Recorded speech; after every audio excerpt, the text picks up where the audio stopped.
So this is the Daikon radish that I'm hoping will be the largest one I've grown. Planted this back in maybe October in a 5-gallon bucket.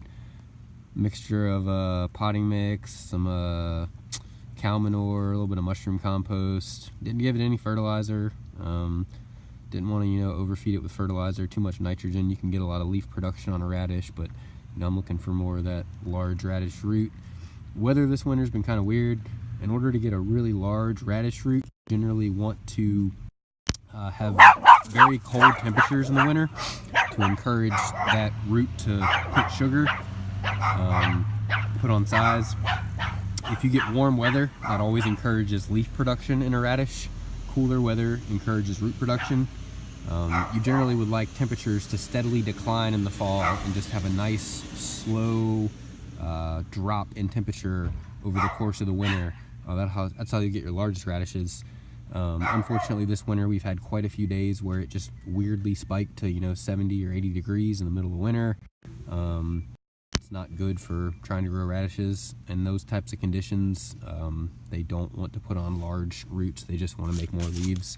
Fortunately, daikons are one of the few varieties of radish where the leaves are actually quite palatable. All varieties of radish produce leaves that are edible, but most radish leaves are kind of a harsh texture, kind of like sandpaper. So if you're cooking radish leaves from most radishes, you got to cook them for a long amount of time and put in a good bit of butter and other seasonings. Whereas daikon greens are so soft and you can almost eat them raw in like a salad. I'm convinced daikons are actually much more closely related to turnips than other types of radishes. The greens more resemble turnips. The nice texture, they're just very palatable.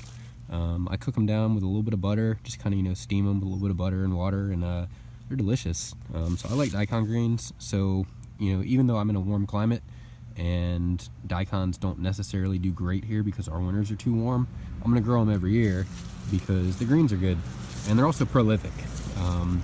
Compared to most other winter crops, daikons are easy to grow and they put on large amounts of both edible root and green material. It's definitely a really good survival crop. They'll also grow in compacted soils where other plants won't grow. They also perform an ecosystem service called biodrilling or biotilling. Basically, if you have soils that are too compacted to reliably grow most other crops, you can grow daikons in the winter as a cover crop and grow them in compacted soils, and they'll actually break up some of those compacted soils for you and make those soils easier to work in the spring and make it easier for other crops with more delicate root systems to actually get into those soils.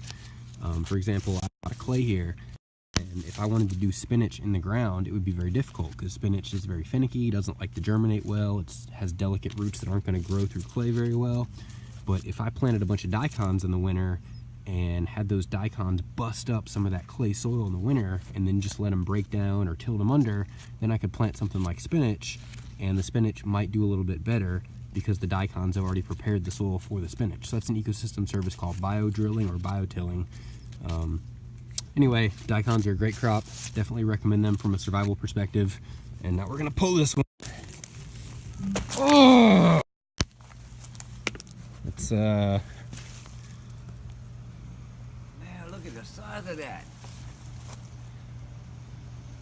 Damn. It might be one of the largest daikons that has been grown in Berkeley County. Yeah. Maybe I'll get the county record. I don't know if it counts though because it was in a pot instead of in the ground. But I got a couple in the ground that are probably just as big, if not bigger than this one. So if this one doesn't qualify for some sort of recognition because it was in a container, hold this for a second. Maybe I should measure it. Man, I'm looking, more than a... compared to the beer bottle? More than a foot. That's... Can I have a swig? That's almost... That's like 2 foot long, Bubba. That's a 2 foot long damn radish. It's a 2 foot radish. Yes. Yeah. At least 2 foot. If not bigger. Something like that. Here, you hold the beer bottle next to it. That's a 2 foot radish. Damn. Put the beer bottle next to it again. I'm gonna try to get the whole thing. Look at that. Hold on, you gotta put it at the bottom. A 2 foot radish, Bubba. Wow. You got it. Ah! Damn, look at the size of that. Wow. That's awesome. That's gonna be some good eating right there, buddy. Hell yeah.